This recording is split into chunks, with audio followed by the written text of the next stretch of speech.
Hello, ഇന്ന് 60-ാം പിറന്നാൾ ആഘോഷിക്കുന്ന സൽമാൻ ഖാൻ്റെ എനിക്ക് ഏറ്റവും ഇഷ്ടപ്പെട്ട 5 സിനിമകളെക്കുറിച്ചാണ് ഈ വീഡിയോയിൽ ഞാൻ സംസാരിക്കുന്നത്. നമ്പർ 5 സാജൻ. നായകൻ സഞ്ജയ് ദത്താണെങ്കിലും ചിത്രത്തിലെ മികച്ച ഗാനങ്ങളും പിന്നെ ക്ലൈമാക്സിൽ സ്കോർ ചെയ്യുന്നതും ഇതിൻ്റെ സെക്കൻഡ് ഹീറോയായ സൽമാൻ ഖാനാണ്. പുള്ളി ഇതിലൊരു കാസിനോവയാണെങ്കിലും പുള്ളി ഇതിൽ ഭയങ്കര സ്വീറ്റ് ആൻഡ് ക്യൂട്ടായിരുന്നു. നമ്പർ 4 ടൈഗർ സിന്ദാ ഹൈ. 2010-ൽ ആരംഭിച്ച സൽമാൻ ഖാൻ്റെ ഗോൾഡൻ ബോക്സ് ഓഫീസിൽ റണ്ണിൽ വന്ന അവസാനത്തെ ചിത്രം. ടൈഗർ സിന്ദായ ഉണ്ടാക്കിയോളം പിന്നീട് വന്ന സൽമാൻ ഖാൻ്റെ ഒരു പടം ഉണ്ടാക്കിയിട്ടില്ല. ഇതിൻ്റെ 3-ാം ഭാഗമായ ടൈഗർ 3ക്ക് പോലും അതിന് സാധിക്കാതെ പോയി. നമ്പർ 3 അന്ദാസ് അപ്നാ അപ്ന. ഇന്നത്തെ പിള്ളേർക്ക് ഈ സിനിമ കാണിച്ചതിന് ശേഷം ഈ സിനിമ 94-ൽ ഒരു പരാജയമായിരുന്നു എന്ന് പറഞ്ഞാൽ അവർക്കൊരിക്കലും വിശ്വസിക്കാൻ കഴിയില്ല.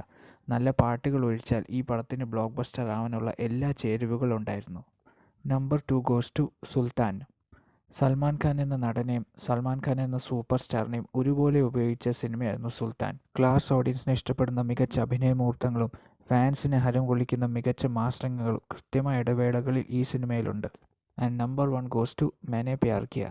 80 ഡെക്കേഡ് അവസാനിക്കുന്നതിന് കുറച്ച് ദിവസം മുൻപേ ഇറങ്ങിയ ഈ സിനിമ പിന്നീടുള്ള 20 വർഷം ബോളിവുഡിൽ റൊമാൻസിൻ്റെ പൂക്കാലം തന്നെ വിതറിയിട്ടു. 80സിൽ ജനിക്കാത്ത എനിക്ക് പോലും 80s ഡെക്കേഡിനോട് പ്രേമം തോന്നും ഈ സിനിമ കാണുമ്പോൾ.